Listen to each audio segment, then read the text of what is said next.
with silver making new highs, right, this week, and we talking about bitcoins, I realized that people do not understand the concept of money. Now, I'm gonna try to do my best to explain it. But let's start off with the very beginning, where we first started to invent the concept of money. We started off with someone having, for example, a pie, and another person having a raspberry, and the one person who had the raspberries, he wanted a pie. Well, the person who had the pie didn't want raspberries. So how would the person with the raspberries get the pie? Well, he'd have to trade something that the pie maker wanted. And thus, we came up with, uh, using silver and gold, right? Here's some silver. We're on the gold on you right now. What did I do? Just a little bit. Somewhere here. Right here. A gram of gold.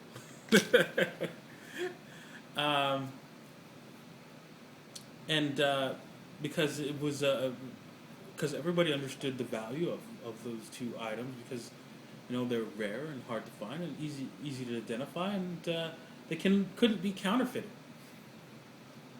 Right? So we started using those and trading the actual physical metals around as money. So, for example, the person who had raspberries, he would sell his raspberries to somebody and receive gold or silver.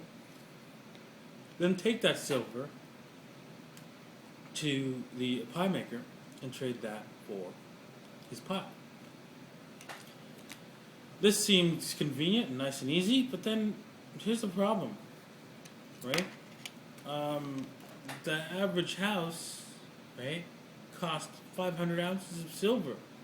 That's 5 of these. That's a lot of weight. That's pretty heavy. So a banker decided, hey, once you store your metals with me, I'll give you a receipt, and you could trade the receipt for the house. And that created convenience. Because now you can take this big piece of paper and trade your house. Trade it for a house.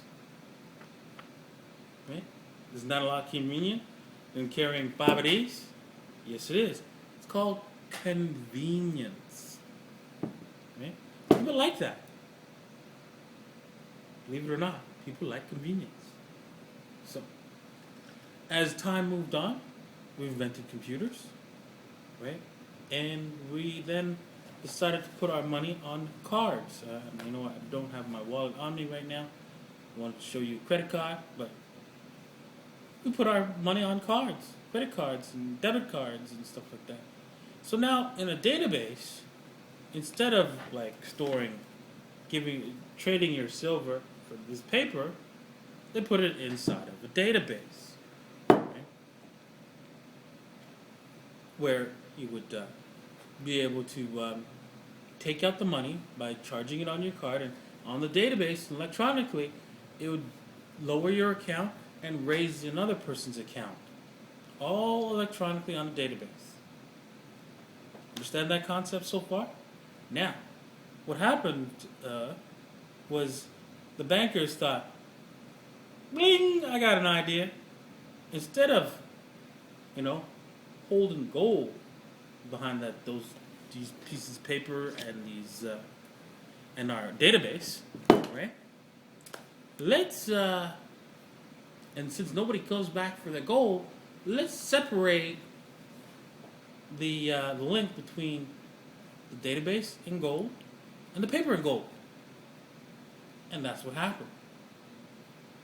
That's all well and good, but you see, the bankers get to create the paper as much as you want, and that's the problem.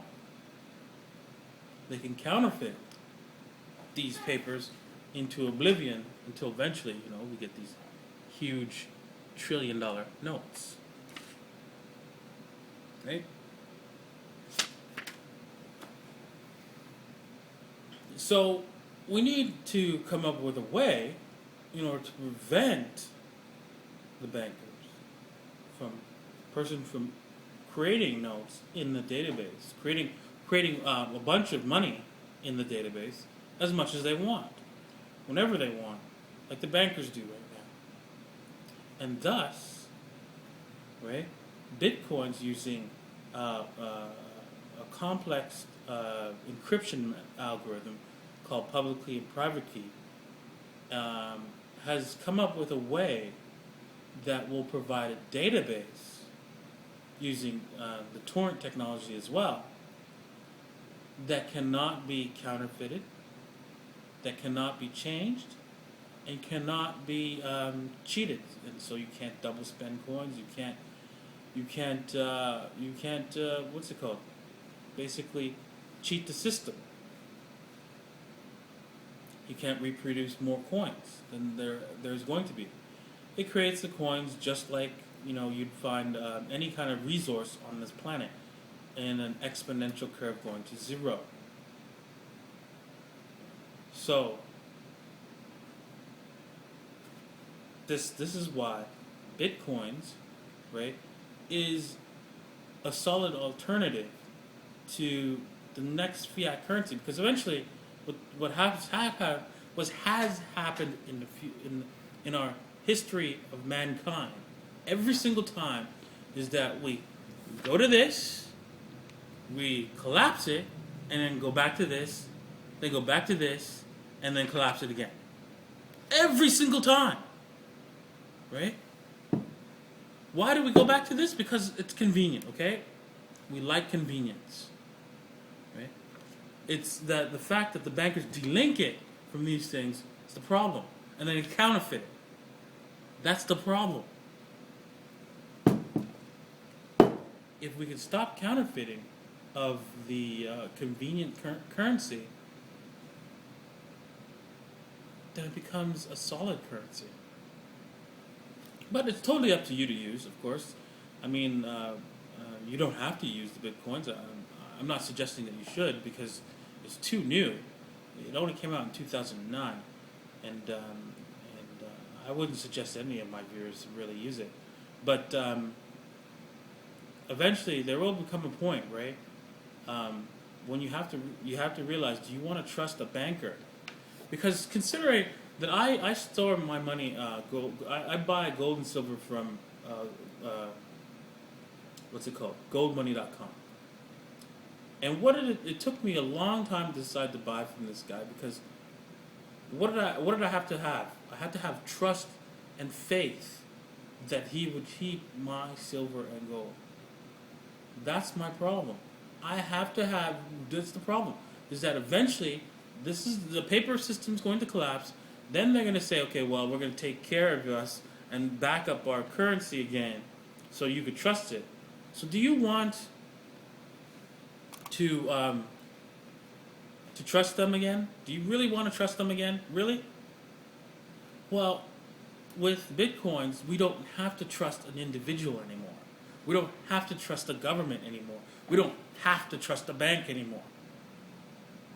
We have to I just had to study this stuff, make sure that it was solid, right? And it's just source code. It's open for everyone to read, right? And analyze and study and make sure that it is solid. And I'm convinced so far that it is. The jury's still out on that. But so far, I'm still convinced that it's solid. And that's all it takes to have a solid currency, is that you have to have faith in the system. And I don't have faith in man. I'm sorry. That's just the way it goes.